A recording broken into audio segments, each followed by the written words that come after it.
Welcome to sky novels. कैसे हैं आप सब? उम्मीद करते हैं खैरियत से होंगे। आज हम आपके लिए लेकर आए हैं दिल ए नादा की अगली किस्त।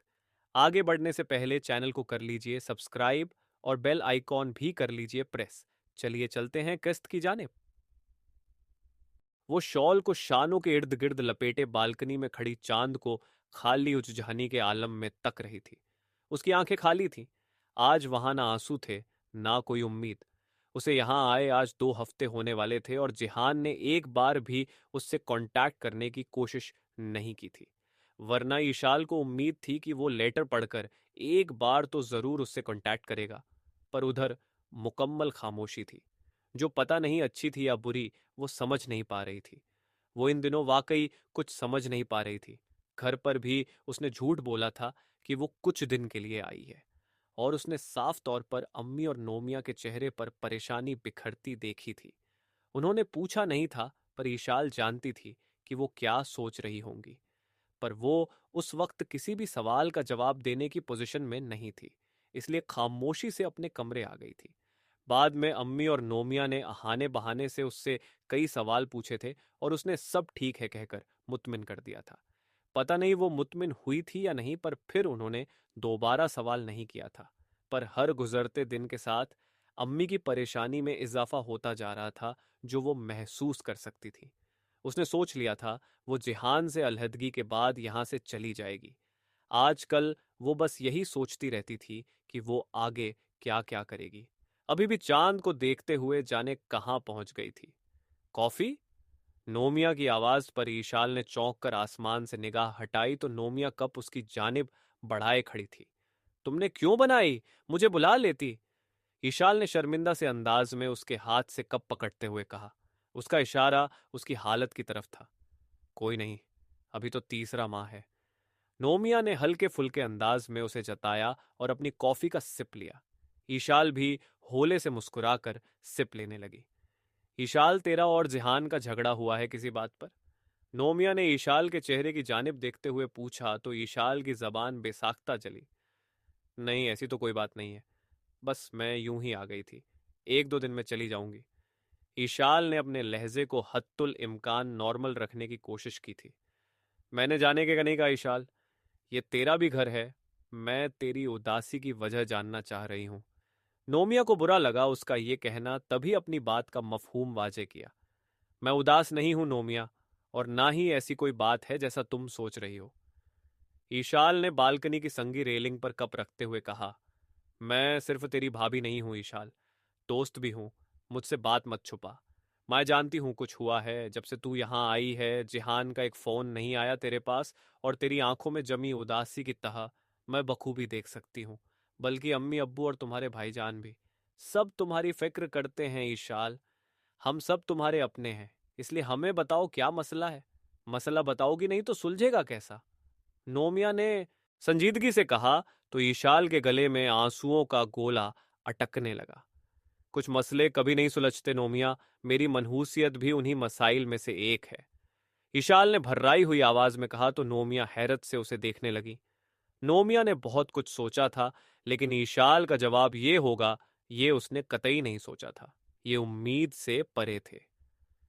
ईशाल! नोमिया ने सदमे से उसे पुकारा था, और ईशाल एकदम ही जब्त का दामन छोड़ती नोमिया के गले लगकर फूट फूट कर रो दी। नोमिया ने हाथ में पकड़ा कप रेलिंग पर रखते हुए ईशाल को थामा और अंदर ले आई। और फिर ईशाल ने हिचकियों और सिसकियों के दरमिया उसे सब कुछ कह सुनाया, और नोमिया हैरतजदा सी उसकी बातें सुनने लगी। जिहान बेड पर हमेशा की तरह औंधे मुंह लेटा था, पर नींद उसकी आंखों से कोसों दूर थी। वो बेड की खाली साइड को तके जा रहा था। कभी यहां एक नाजुक सा वजूद होता था, और अब वो जगह ऐसे खाली थी जैसे वहां कभी कोई आया ही नहीं था। पिछले 2 हफ्ते से वो इस कमरा में तन्हा सांसें ले रहा था। ईशाल की कमी उसे बुरी तरह खल रही थी। हाँ, ईशाल ने उसे हर्ट किया था, बहुत बुरी तरह हर्ट किया था। उसके बावजूद वो उसे मिस कर रहा था। दार्जिलिंग से आने के बाद उस पर यह आश्कार हो गया था कि वो ईशाल के लिए कुछ खास जज्बात रखने लगा है। वही जज्बात जिसे मोहब्बत के जुमरे में लिया जाता है। और उसने बिना किसी तरदीद और तस्दीक के ये मान लिया था कि उसे ईशाल से मोहब्बत हो गई है।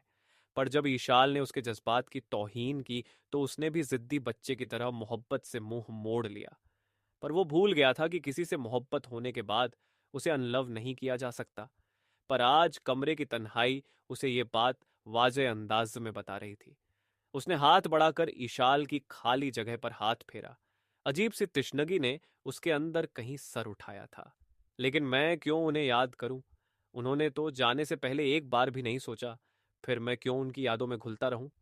जिहान ने एकदम जबड़े भींचते हुए हाथ खींच लिया और फौरन उठ बैठा। उसने सर झटका और उठकर बालकनी की जानिब बढ़ गया। वो ईशाल की यादों से पीछा छुड़ाना चाहता था।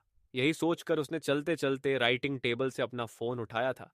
नतीजे में नोटपैड पर हाथ लगा और वो पेन समेत नीचे गिर गया। वो रुककर उसे उठाने झुका था, तभी उसका फोन रिंग हुआ। उसने पैड उठाते हुए फोन स्क्रीन की जानिब देखा। भाभी की कॉल थी।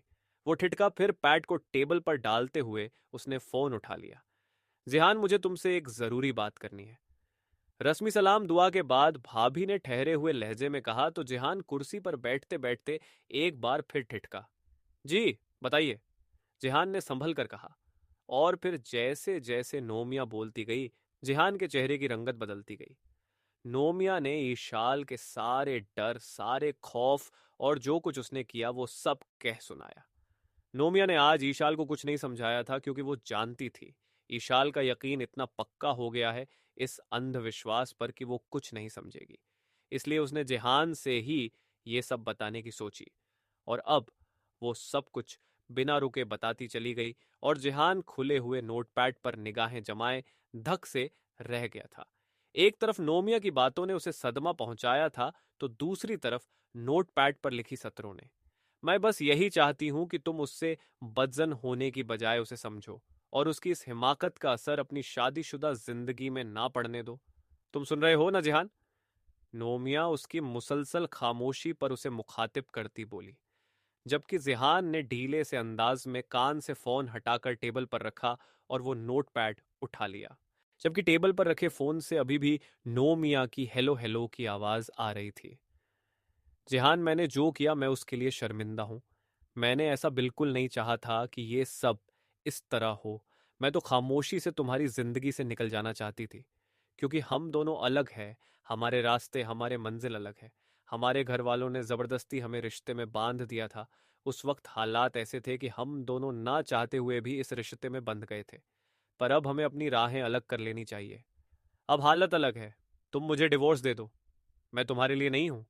ये बात इसलिए लिखकर जा रही हूं क्योंकि सामने से शायद मैं तुम्हें इस तरह नहीं बोल पाऊंगी।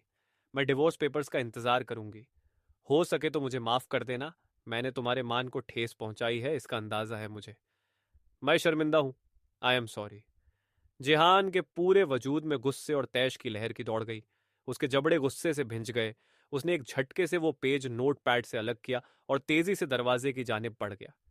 वो दो दो सीढ़ियां फलंगता जल्दी जल्दी नीचे उतरा और टेबल से बाइक की चाबी उठाकर दरवाजे की जानिब बढ़ गया। जिहान, कहाँ जा रहा है इस वक्त?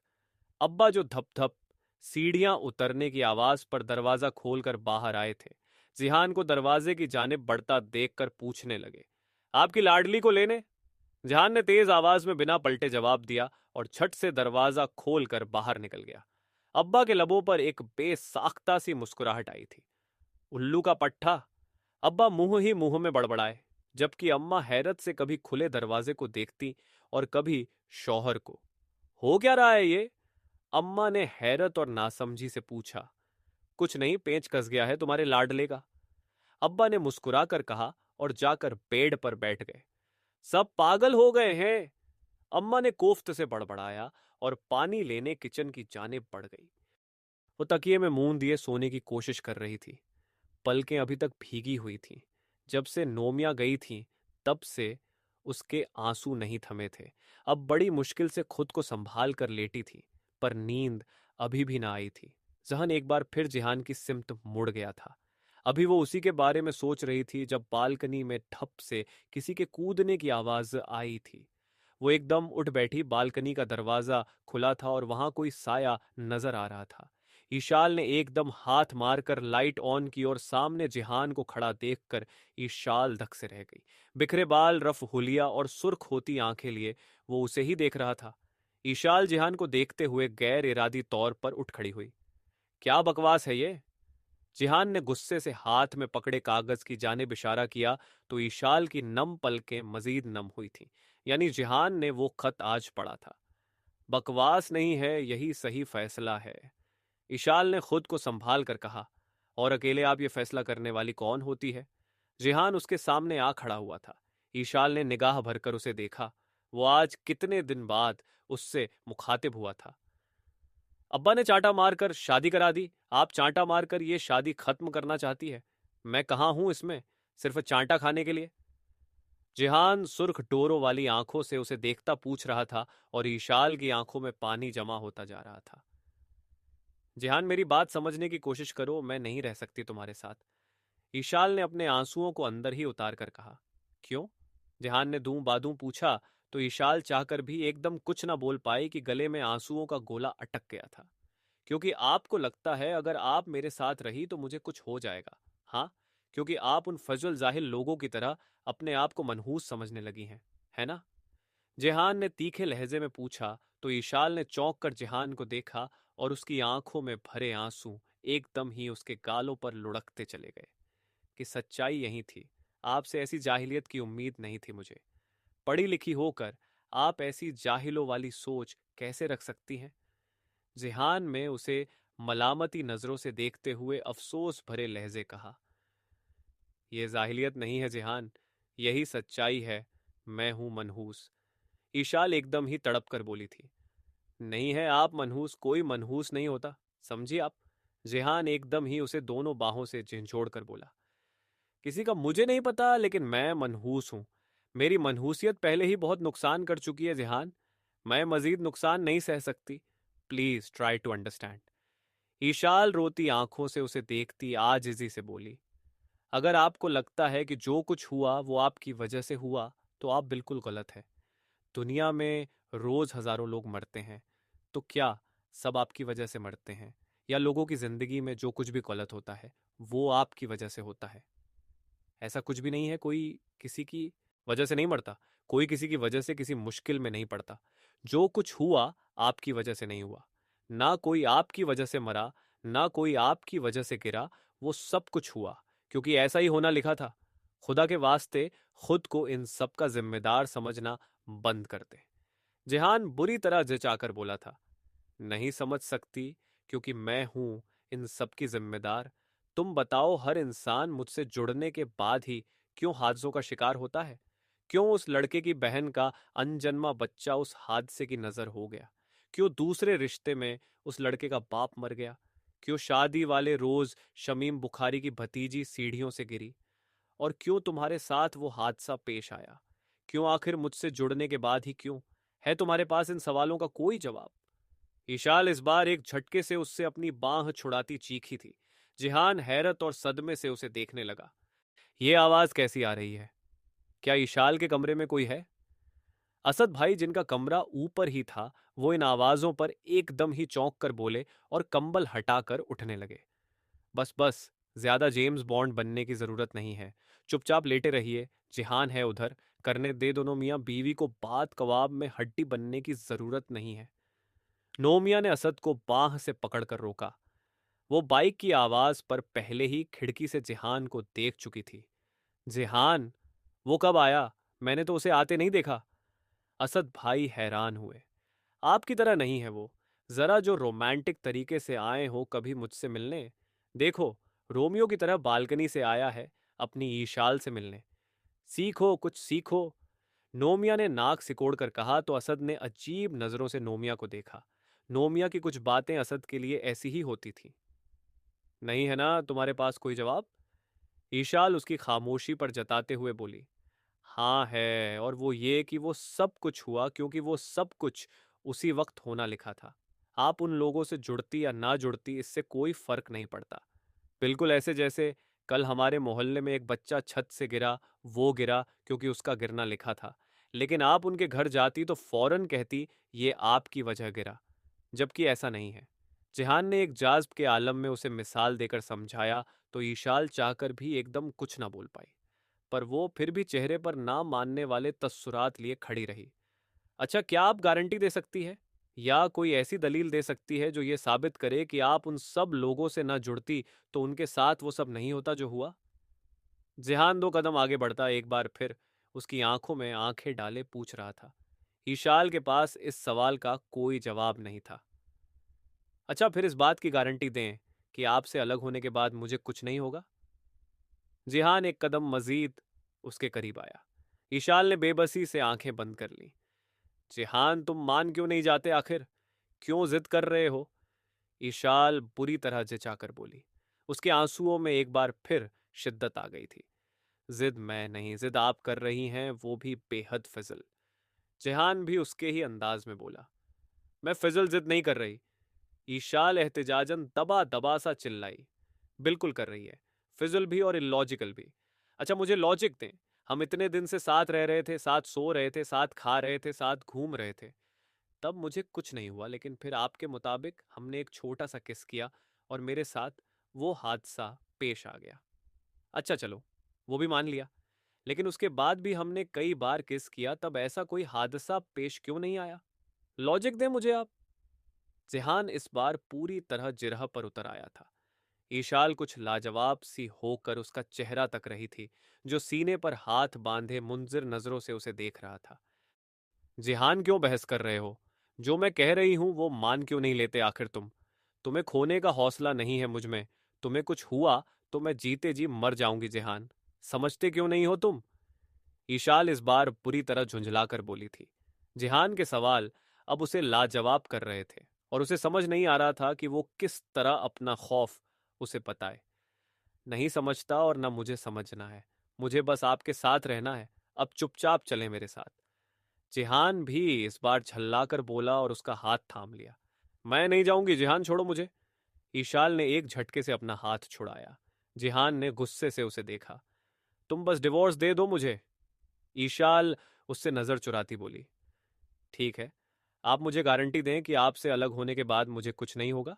मैं आपको डिवोर्स दे दूंगा। जिहान भी आज तख्त या तख्ता का फैसला करके आया था। ईशाल ने बेबसी से आंखें बंद की तो आंसू एक बार फिर उसके रुखसार पर बह निकले। आप गारंटी नहीं दे सकती ना, लेकिन मैं दे सकता हूं, और मैं दे रहा हूं। अगर आपने मुझसे अलग होने की कोशिश की तो मुझे कुछ हो जाएगा। जिहान इस बार कतई लहजे में कहता ईशाल की चौंका गया था। उसने ठिठक कर जिहान को देखा। जिहान, कोई फिजुल हरकत करने की जरूरत नहीं है। ईशाल एकदम ही उसे वार्न करने वाले अंदाज में बोली, जबकि लहजा मोहतात था। मैं करूंगा, बल्कि कर रहा हूं। उसकी आंखों में खौफ देखकर जिहान को शय मिली थी। तभी झट बोला और तेजी से बालकनी की जानिब बढ़ गया। ईशाल ने खौफजदा नजरों से उसे देखा, जो रेलिंग पर हाथ जमा रहा था। जिहान, डोंट यू डेयर। ईशाल उसका इरादा भांपती एकदम उसकी जानिब बढ़ती बोली, पर तब तक जिहान बालकनी की रेलिंग फलांग कर दूसरी तरफ जा चुका था। बस वहीं रुक जाए। जिहान ने रेलिंग थामते हुए उसके बढ़ते कदमों को वहीं रोक दिया था। वो रेलिंग के उस पार से रेलिंग को थामे हुआ था, जबकि पैर रेलिंग के आगे मौजूद बारीक सी पट्टी पर जमे थे। हल्का सा पैर फिसलते ही वो नीचे गिर जाता। ईशाल ने घबराई हुई कांपती नजरों से उसे देखा। जिहान, स्टॉप इट। हटो वहां से। अंदर आओ फौरन। ईशाल बुरी तरह घबरा कर बोली थी। उसकी आंखें खौफ से फैल गई थी, क्योंकि वो बहुत नाजुक जगह खड़ा था। नहीं, पहले आप गारंटी दें, नहीं तो मैं लाइव गारंटी देता हूं।